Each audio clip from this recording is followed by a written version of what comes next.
Hello everyone, welcome to the YouTube video here on the channel. My name is Emily Jane.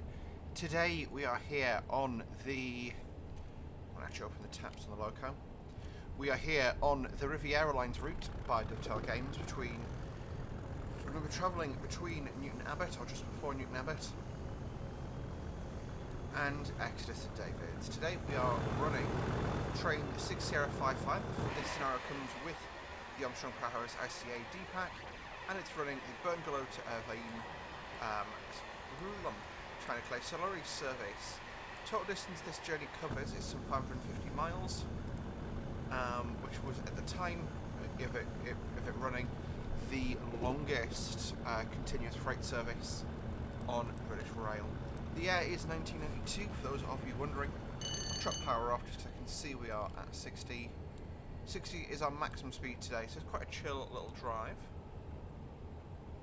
And yeah.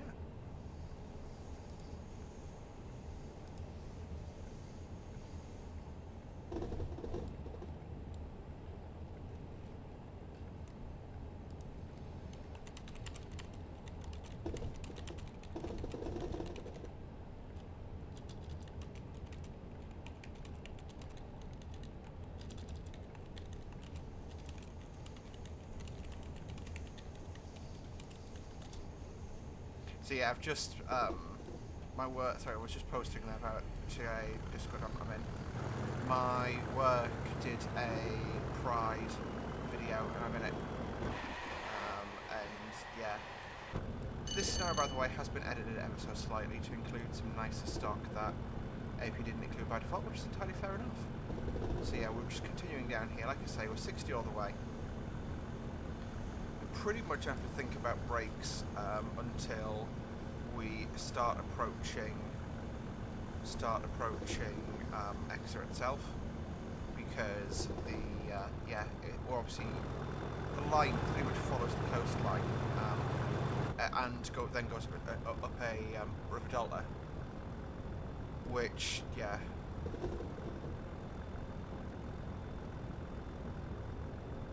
so like I say, it's basically just quite a flat little thing, but it's honestly it's a fun little scenario, and I do enjoy it.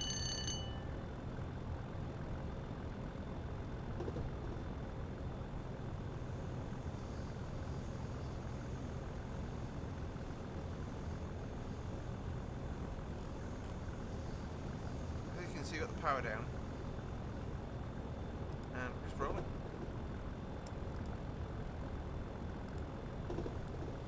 So, yeah, the total journey is a little over 20 miles, about 22 miles, and you can see the 37s are just... I actually was surprised that train this short took double-headed 37s, especially 37 6s, which are the... I do heavy things past 37s, and yeah, apparently they do. So, there's that.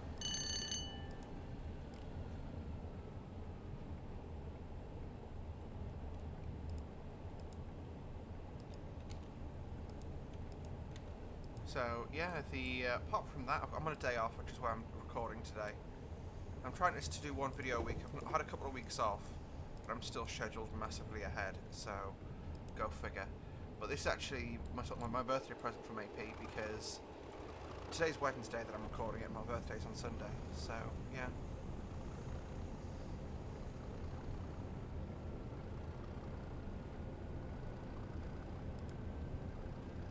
So I'll quickly get my, just check when it's going to come out. It's probably come out the day after my birthday. So yeah, it's like I say, pretty good fun. Honestly, for a fiver, I think I've already had my fun with this pack. I really like it. It's very different to the stuff we have as standard, and it fills a hole that's needed filling for a while. Because there's times I've wanted to do these scenarios, but just not had the opportunity, as there's been no suitable stock to use on them. But now that we've got the actual, proper tankers, then yeah, like tankers in general are pretty lacking in TS. There's only really this and the TDAs by AP Wagons that fit the hole. So yeah, let's see.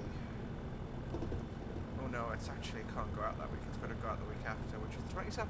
It'll be a week after my birthday. So I've got the week after my birthday.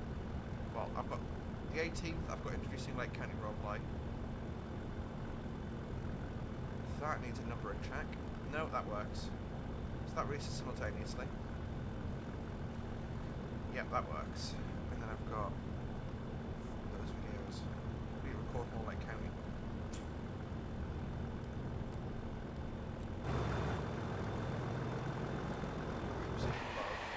37s on the front are really cool.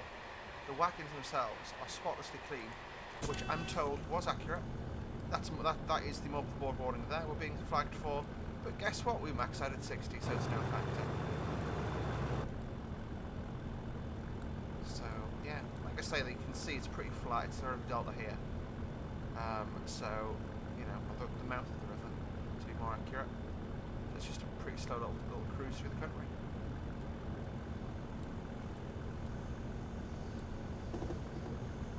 Now I'm not sure that's me imagining things, but that fly swat just appeared, and I swear I saw the fly actually hit the windscreen. But I'm not too sure though. So pull the power back to about half, let the speed drop off, and then build it back up. But yeah, I do love this journey. It's one of my favourite routes in Train Simulator. And of course, it means you have an excuse to drive the Class 37, which I've realised I've not actually driven for a route learning video yet. But it's a loco I absolutely adore, and one that's I think definitely been a miss.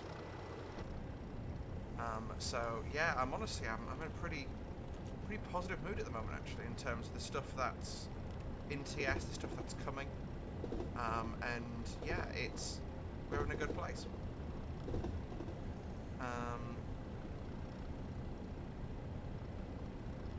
So yeah, I'm just kind of. And of course we've got Major Wales releasing the Class 60 stuff, so I'm going to be doing a 60 in South Wales very soon, because they are awesome locos, and the Major Wales revamp of the Class 60 is just, it's what I need in my life, quite frankly. I'm literally checking now to see if it's released. No, its KSAs are out though, which I already have, and there is a video on the way. There's going to be sort of we've done a lot of passenger, and I'm going to move towards freight for a while, because honestly I've just enjoyed freight driving a lot more lately, and it's allowing me to explore different avenues. So you know, we've got stuff like a scenario with the KSAs, a scenario in South Wales with steel wagons, which tragically was before the JSA wagons came out, or I would have used those, but yeah, pretty cool nevertheless.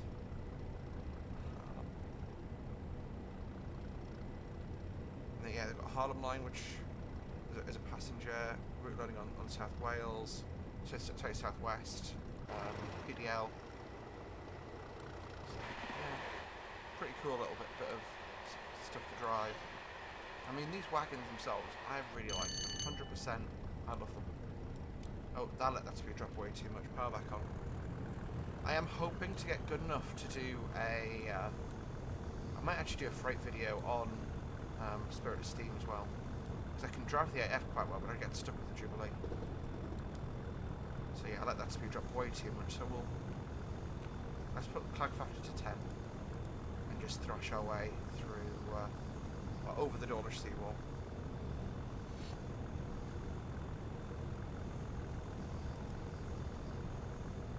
That hole in the map has been there for so long and it irks me still to this day.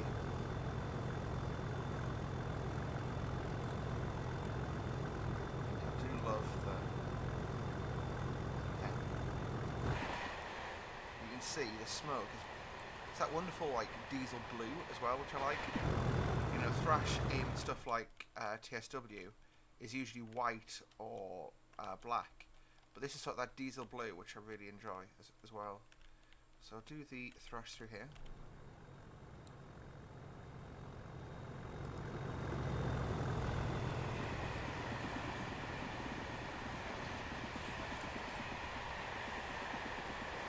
You can hear a couple of wheel flats on there as well, which is nice.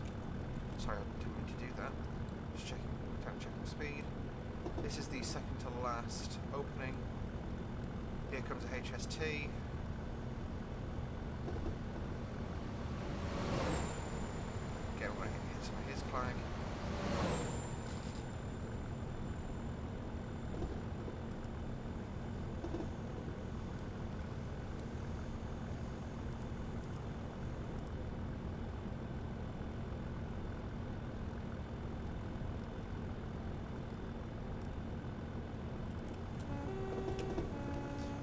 passengers have been walking way close to the platform edge in recent train sims.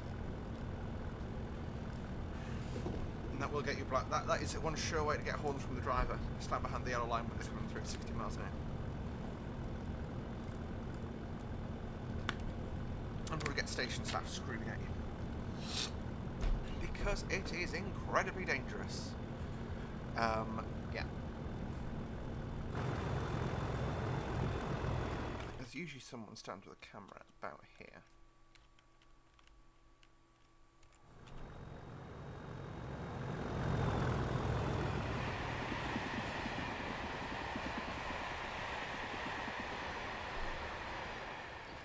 That looks absolutely fabulous. I really like this. Right.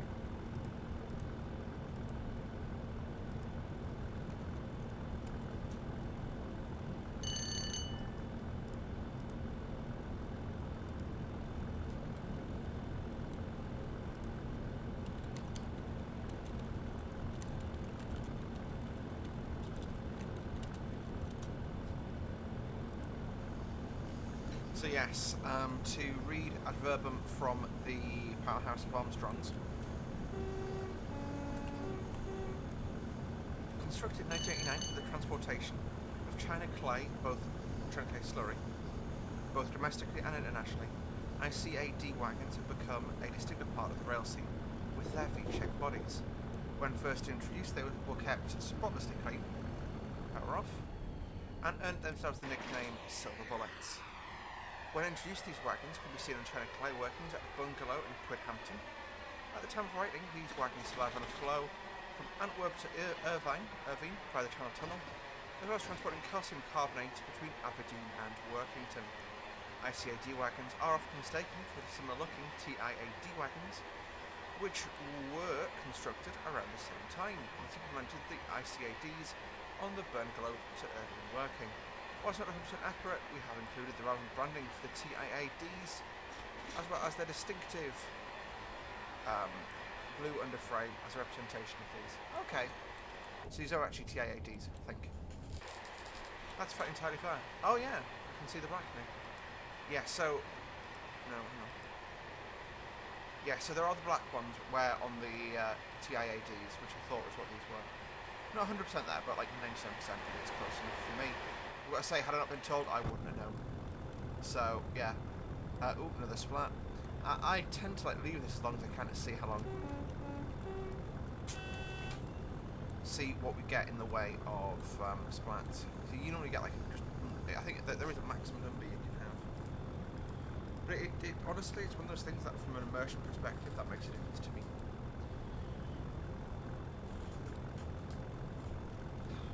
Pardon me.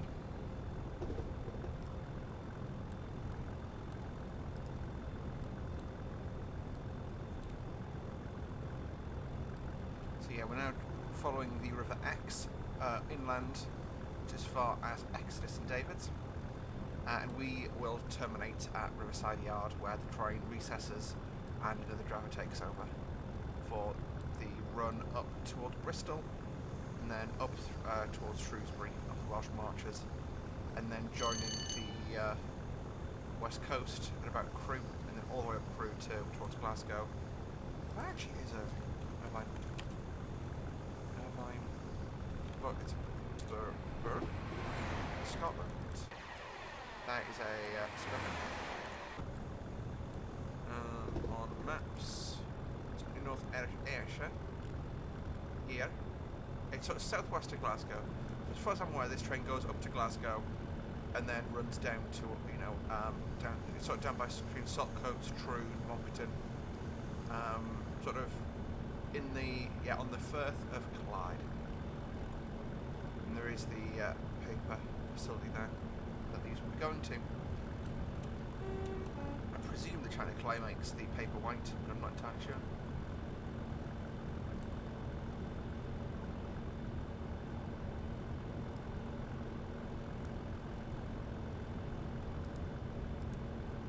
Let's just do that.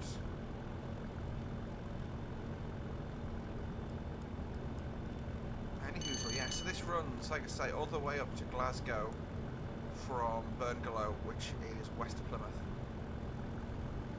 bungalow is just sort of inland from Par, so just between sort of St Austell and St Austell. So power back up because we're going to be a bit high. Between St Austell and Plymouth, but much closer to St Austell. So, like I say, it's quite a drive for the locos. I think, like I say, at Crewe, there'll be a change from these to probably an electric loco up to Moss End, and then some diesels will go back on. But I suppose that just depends.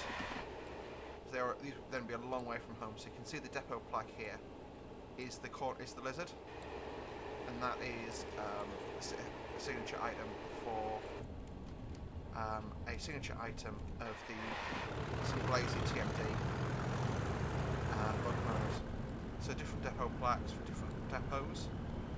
So I know offhand, Sodley Depot in Birmingham had the seagull, and I'm not going to broach Sodley seagulls yet. Let's just quickly. So to buy a depot plaque is £229. Bristol, Barton Hill had a unicorn, Buxton had a grindstone, Cardiff Canton has a goat, Carlisle had a fox, Crewe Diesel had a cat, Crewe Electric had an eagle, Eastfield had a West Highland Terrier, Eastleigh had a Spitfire, Hither Green had Oast Houses, Immingham a Star and Scroll, Ipswich a Suffolk Punch, Nottingley a Pit Winding Wheel, Lyra, Plymouth Lyra a ship, Motherwell a Hammer and Anvil, Ripple Lane a torch, Southampton an ocean liner, St Blazy the lizard, as discussed, Thornaby had the kingfisher, I'm skipping a few here, Tynesley had the Yorkshire Rose and Bar, and Willesden had the Greyhound. So yeah, it's you tend to sort of see that stuff that's associated with that area makes it onto the depot plaque. So for example, Eastleigh was one of the places where Spitfires were built, I believe. So, yeah, I think so, yeah. Towards the later days.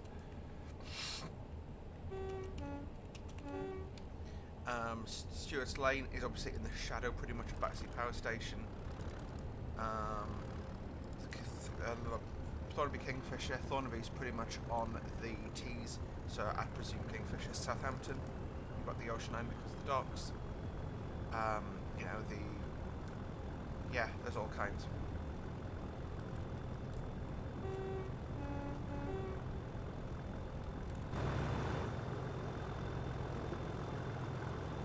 So yeah, I do enjoy the 37s. Like I say, they're just, I know I was chatting to, oh, I wasn't chatting, I was watching a driver talking about them, and because they route conducted 37, and they were saying that they were surprisingly drafty. Which, I mean, one of those things, innit? One of them things.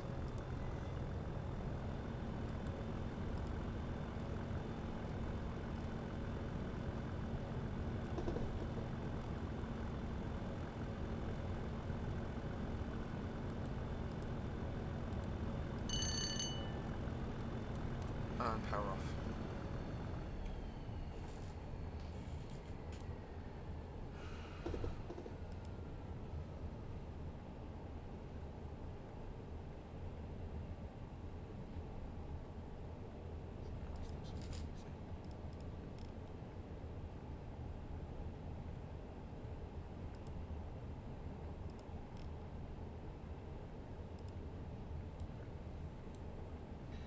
So I'll wait for the speed to drop to 55 before I put power back on. You can see there's a green signal ahead. You know, I can go back in power now. So, sorry, I'm trying to think of stuff to talk about that. It's not like, you know, thingied. Stuff I can't talk about. So yeah, I made it in a video at work, which is quite cool. Like, normally, like, I showed my mum, and normally she's like, oh, you're fat in that. And she was actually really supportive, and I was like, it was a pride video as well, which she normally, I recognise that person. I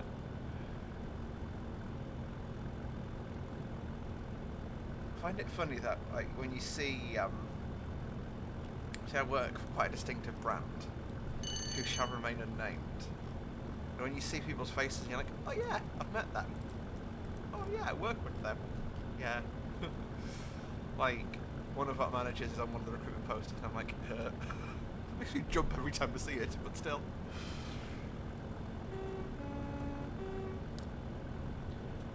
Beep beep. 75. So 75, no concern of ours. So, yeah, pretty cool day though today for me. Pretty cool day. Had a day off. Gonna finish this video, get it posted, and then I am going out to the shops, and I'm gonna go and snag a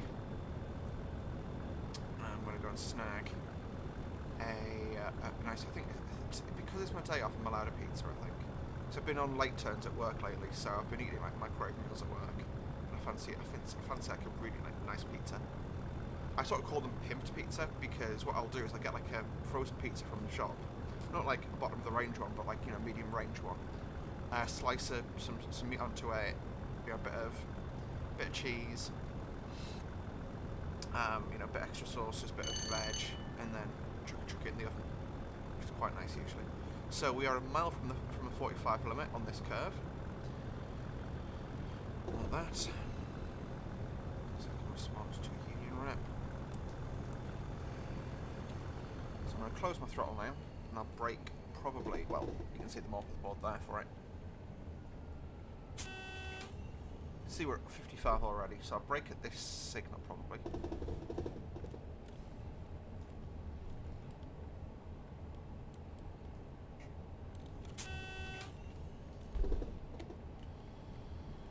Yeah, we are also hitting a double amber, which is important to note because that will be checking us down. Although that being a double amber means we are still cleared into into Exeter Station. So I'm going to drop the 45, brake off.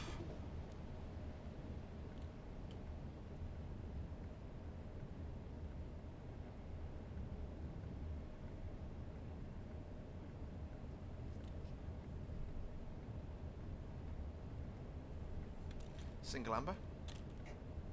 And I'm going to put a small lump of brake back on. I said small lump of brake on now.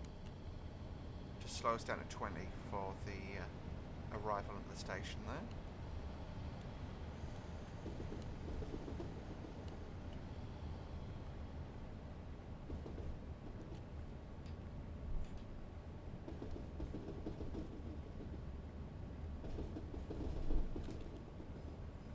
I've completely failed.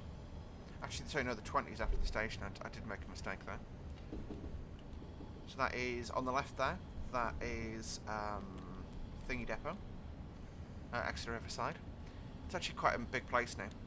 It's where a lot of stabling goes on.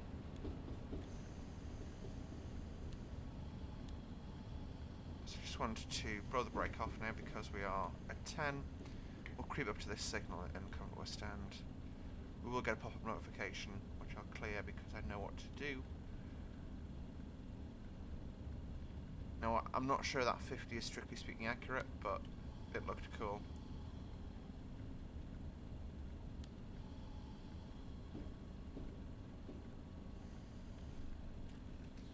Oh, that's got, yeah, class 50. See, I could have looked it up when I was editing the scenario, but I didn't.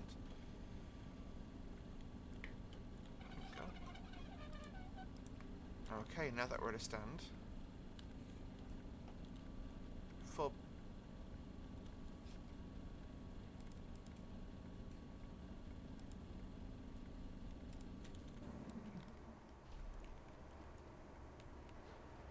So yeah, we're at a stand now. So I've secured the train.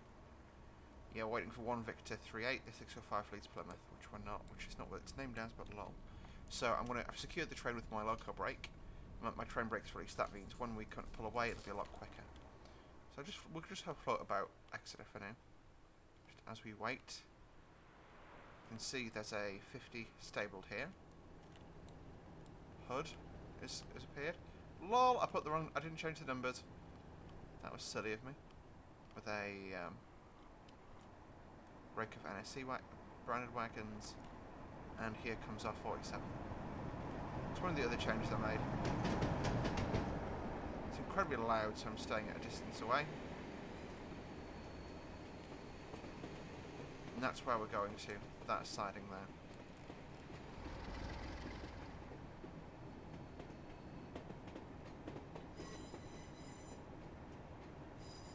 So you can see there Mark II-A and B's on the right, and then Mark II-D's on the on the left. Our Mark II-A's on the B on the right, and Mark II-D's. So you can see it's the same kind of coach. You can see a lot of similarity in the design, but the windows mainly are the difference. Where these windows are openable, whereas on the D's they're not, because these coaches have aircon.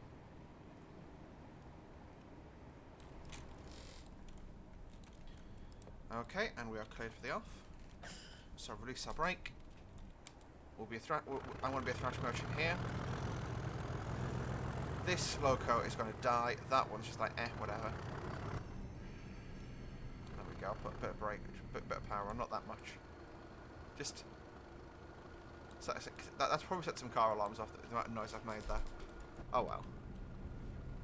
About third power, we'll creep forward, and we're going to go no faster than 15 now, as we ease it into our sidings.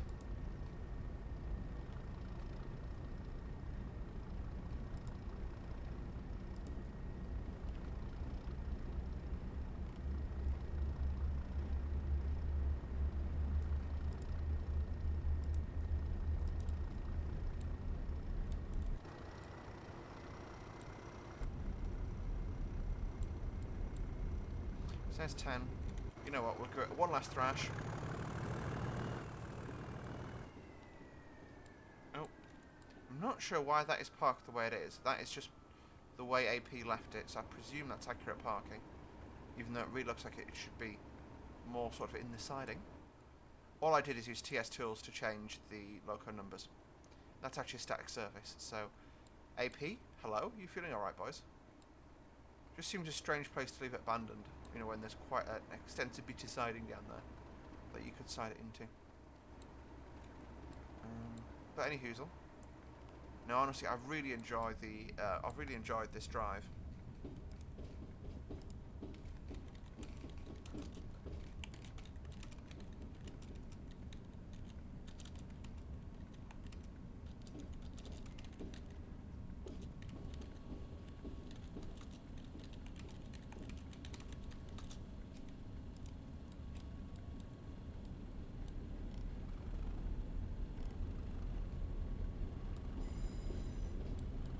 My eyes thingy.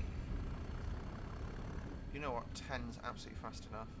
What I'm going to do is, now that we've entered the freight yard, I'm going to press the H key once to turn my headlight off, because in theory that could blind someone in the yard and be a safety issue.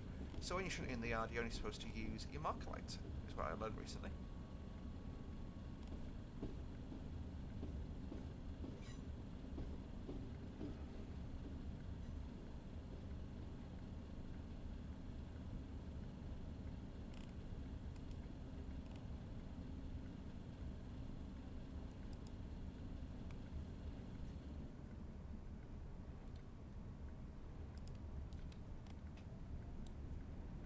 So we're just going to stop near the end. See, there's another 47 leaving in front of us. I'm actually using one of the 47s that I'm using, which is why they're so loud, is the... it is... Lol, that scripting is doing well. It is the Virgin First Gen pack, Class 47. And the deliveries come from backdated train sim. So, we are now fully into our siding. I'll put the brake on as we're going to be past our stop signal. So just bring the train to a stand. So that's the start signal for us there. That's what we sound like in a steep brake application. Now that we're stationary, I'll lift the pin. Brake goes to shut off. Loco brake, well actually, no, the loco brake stays off. Reverser goes to off. And the handbrake can be applied.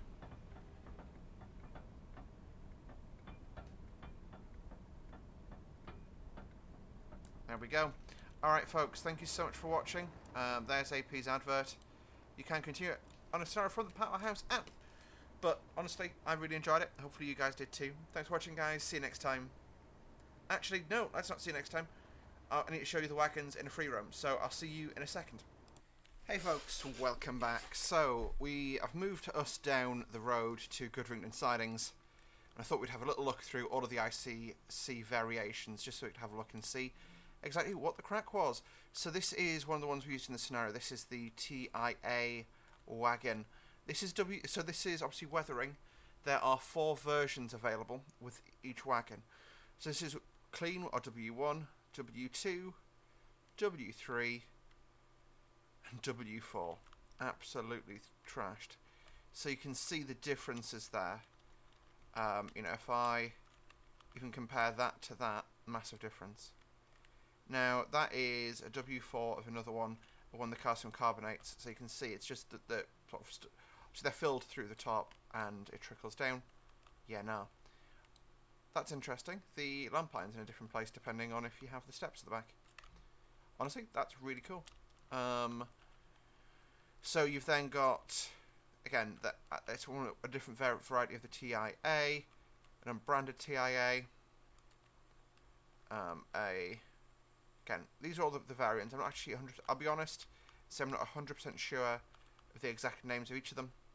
But this is all of the ones that come with the pack. You've got a completely unbranded version, which is French branded, belongs to Irmawa. And then on the end, you've got again, just a standard ECC International. So they all come in varieties W1 through W4. Overall, for a £5, get it. If you can afford to get it, get it. It's, yeah, like I say, it's not entirely as transformative as something like the weather pack would be. But what it does do really well is it is a I just like it as a way of exploring differently within TS and doing different things within TS, and that's what I think this does really well, is it just changes what you're looking at and is a nice high quality wagon. Alright folks, thanks so much for watching today's video. If you did like the video, like, subscribe, and don't forget to comment with suggestions for future videos. See you guys in the next one. Bye.